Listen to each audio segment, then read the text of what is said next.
isi yose yabonye ibyabaye ku itariki 7 z'ukwezi kwa mbere muri uyu mwaka ubwo muri Los Angeles muri Leta Zunze Ubumwe za Amerika hagaragaye n'iminota 42 aho mu gace kitwa Pacific Palisades hatangiraga inkongi y'umuriro igakwirakwira no mu bindi bice byose bigiye bitandukanye maze igatwika amazu y'abantu, insengero ndetse n'ibindi bikorwa remezo byose bigiye bitandukanye. Iki kiza kandi cyateye muri Los Angeles muri Leta Zunze Ubumwe za Amerika kigatera ku itariki 7 z'ukwezi kwa mbere, kikaba cyarahombeje amafaranga agera kuri $95 z'amadolari y'Amerika kugeza kuri $165 z'amadolari y'Amerika mu gihe kandi gisaga iminsi 9 yonyine. Guhera kandi ku itariki 7 z'ukwezi kwa mbere nta kindi cyumvikanaga cyangwa se cyagaragaraga mu mujyi wa Los Angeles usibye umwotsi wazamukaga mu kirere wavuye ku mashyamba yahiye agakongoka, amazu y'abantu yose yari yahiye agahinduka ivu akajya ku butaka n'ibindi bintu byinshi bitandukanye byose byari byangijwe n'iyi nkongi y'umuriro. Icyo kiza kandi cyose Leta Zunze Ubumwe za Amerika muri ku kwa mbere kose mu mujyi wa Los Angeles kuri ubu kikaba cyateye muri Korea y'Amajyepfo aho inkongi y'umuriro imaze gutwika ibintu byinshi bitandukanye by'ibikorwa remezo ndetse n'amazu y'abaturage. Tutibagiye kandi n'amashyamba yagiye atwikwa n'inkongi y'umuriro yateye muri Korea y'Amajyepfo agera kuri hegitari 17,000 yose yahiye agakongoka. Ngo haye ikaze kandi mu kiganiro cy'umunsi kigiye kuvuga ku nkongi y'umuriro yateye mu gihugu cya Korea y'Amajyepfo aho turebera hamwe icyayiteye tukareba n'ibintu byose byabyangirijwe n'inkongi y'umuriro muri Korea y'Amajyepfo.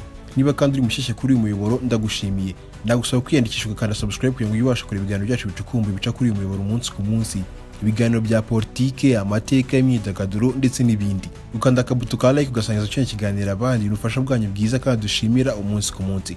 Horizon Info ikaze.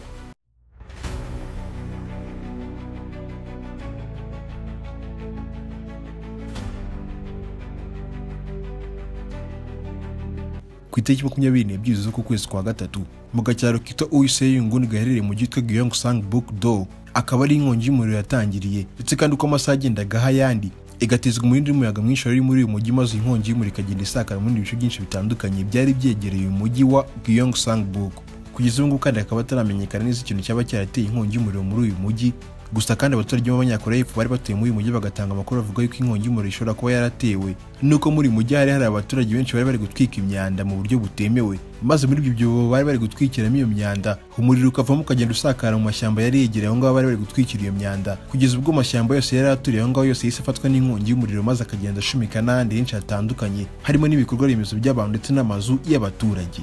Gusa kandi nubwo abaturage b'Abanyakoreya y'Epfo bari batuye muri ako gace batanze amakuru ateye atyo, abashinzwe gukora iperereza ku cyateye inkongi y'umuriro muri Korea y'Epfo gusa baherereye mu gice cyitwa Firefighters cyangwa se abashinzwe kuzimya inkongi z'umuriro bo bagakomeza gutangaza yuko inkongi y'umuriro ishobora kuba yatewe n'umuyaga wakubise amapoto y'amashanyarazi maze yamara guhura akabyara ibishashi, maze ibyo bishashi bikagwa mu mashyamba, ibyatsi bimwe byari biri muri aya mashyamba maze bigafatwa bigakongeza n'ibindi biti kugeza ubwo amashyamba ari muri uyu mujyi wa Gyeongsang-buk-do yose yise afatwa n'inkongi y'umuriro bikava no mu mashyamba bikajya no mu ngo z'abaturage. Inkongi kandi ikimara gutangira mu mashyamba yo mu gace ka Gyeongsang-buk bitewe kandi umuyaga udasanzwe wari muri uyu mujyi wari ufite umuvuduko mwinshi uhambaye wabarirwaga muri kilometero 27 mu isaha, ukaba wari utangiye gukwirakwiza inkongi y'umuriro ukavanga muri Gyeongsang-buk werekeza iyi nkongi y'umuriro mu wundi mujyi witwa Andong City ndetse kandi n'undi mujyi byegeranye witwa Cheongsong. Inkongi y'umuriro kandi ikimara gusakara muri ibice byose, inkongi y'umuriro kandi ikaba imaze gutwika hegitari zigera ku 17 byose by'amashyamba aturiye iyo mijyi. Kugeza kuri ubu ngubu kandi abantu bagera ku 37 byose by'abaturage b'Abanyakoreya y'Epfo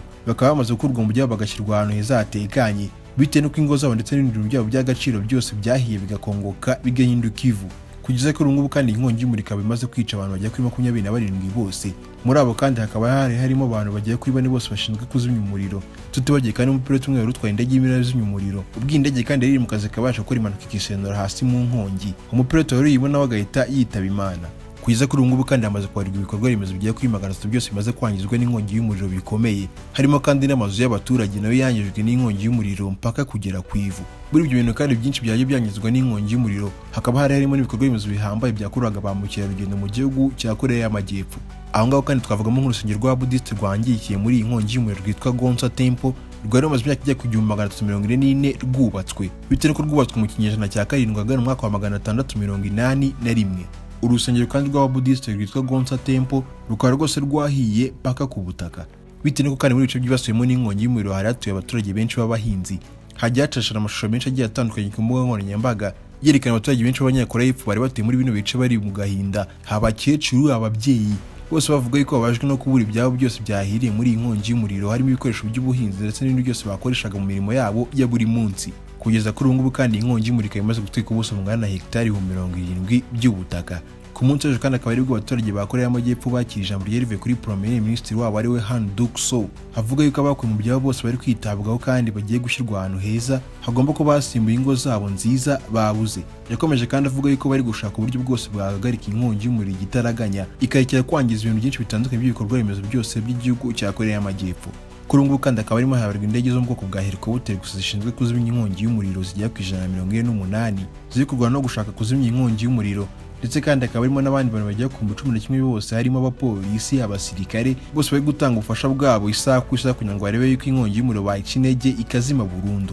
Muri izi ndege kandi Korea y'Amajyepfo irimo irakoresha izimya inkongi y'umuriro, hakaba harimo n'indege zitatangajwe umubare gusa zavuye muri Leta Zunze Ubumwe za Amerika zihawe Korea y'Amajyepfo mu kugira ngo ibashe kuzifashisha muri iki kiza bahuye nacyo.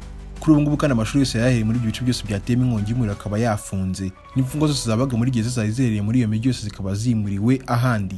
Kugeza ubu ngubu kandi Leta ya Korea y'Amajyepfo ikaba itayatangaza agaciro k'ibintu byose byabasha kwangizwa n'inkongi y'umuriro. Bakaba bari gutangaza ko bakiri gukora iperereza no kwiga kuri kino kibazo cyagwiririye igihugu cyabo. Nongeye kushimira cyane kandi wowe uri kurikira kino kiganiro cy'uyu munsi. Ushaka kudunyunganiza cyangwa se igitekerezo waca muri comment section ubundi ukacyandika.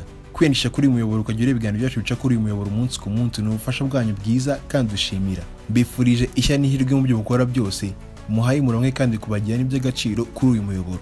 Ibiganiro byacu nakagaruka nawe ubutaha.